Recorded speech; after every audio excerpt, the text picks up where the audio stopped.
Kind of your, in a way, respect for Absolutely. for these pieces. Absolutely.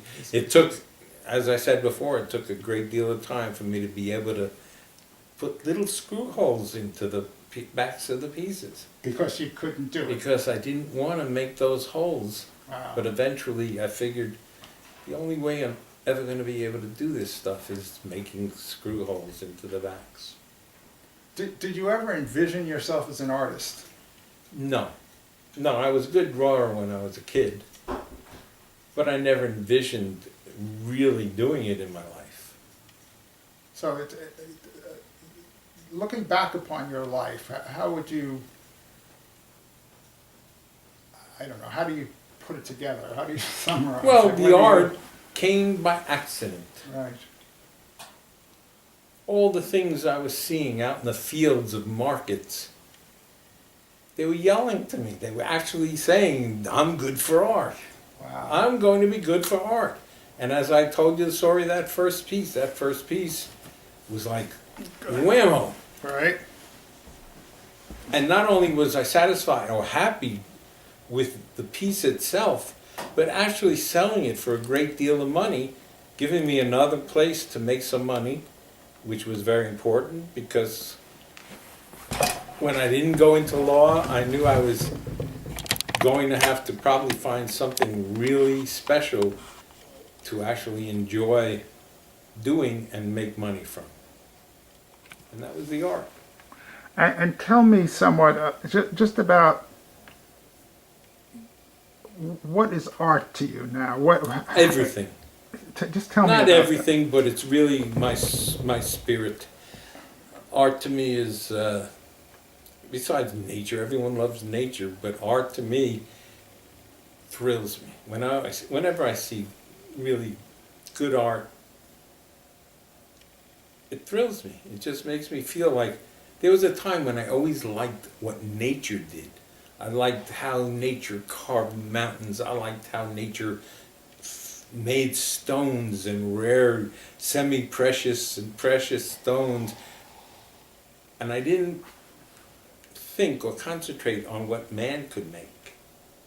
Then I was opened up. Maybe it's the trip I took to Europe and saw all those beautiful sculptures and artworks on the walls. Whatever it was, I finally got grabbed by people doing things that were artistic. Okay. And I just went with it.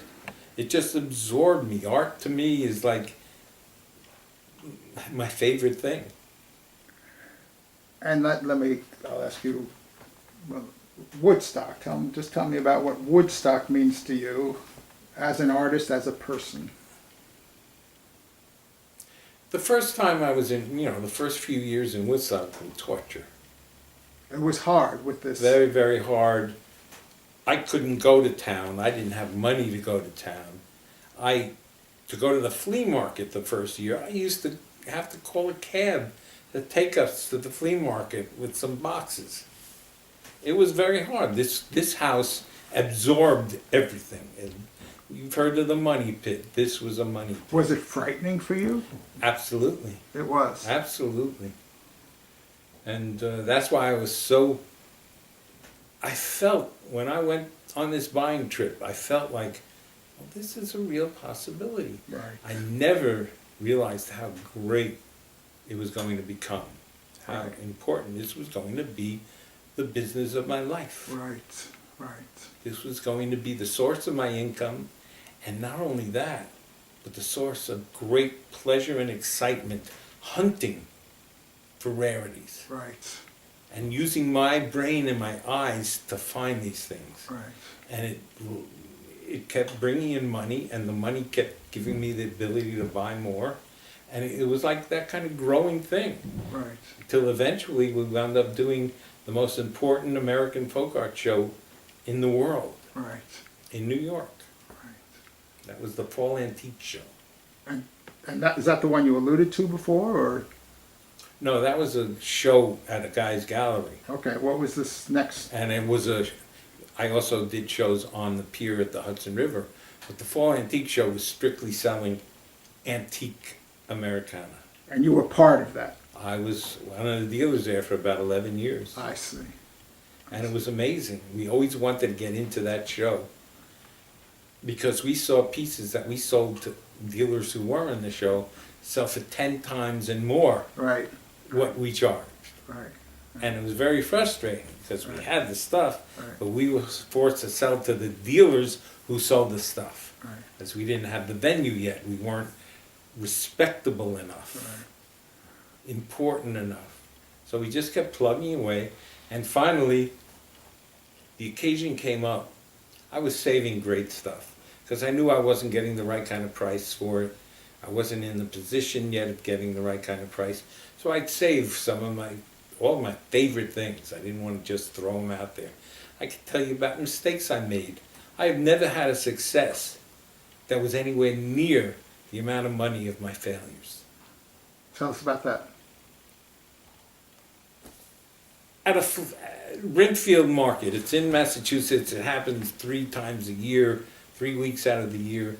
And I go to one field and bring back stuff for my wife at the field we were doing, and she would sell that, and I'd bring other stuff. I bought tons of stuff there. And one day I bought this statue about that long. The wood was amberized from touch.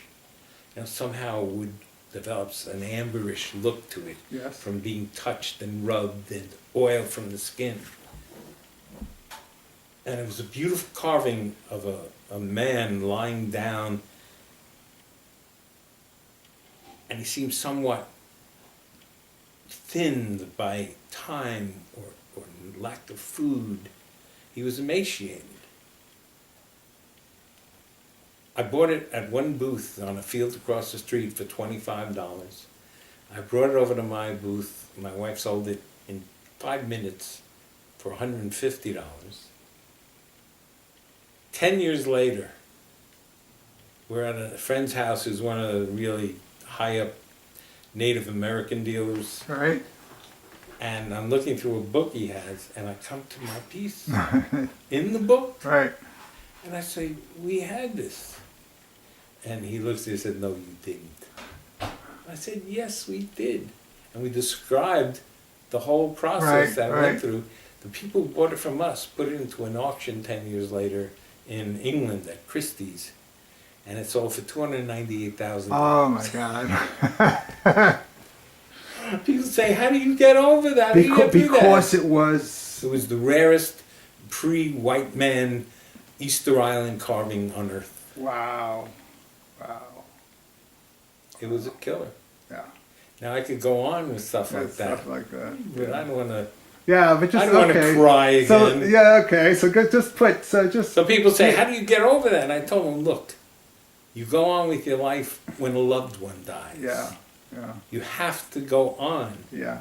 So I decided that, look, bury it down somewhere, comes up once in a while. And you still feel I've it. made good stories out of these losses. It's worth the story. They're good stories. It's worth the story. Okay.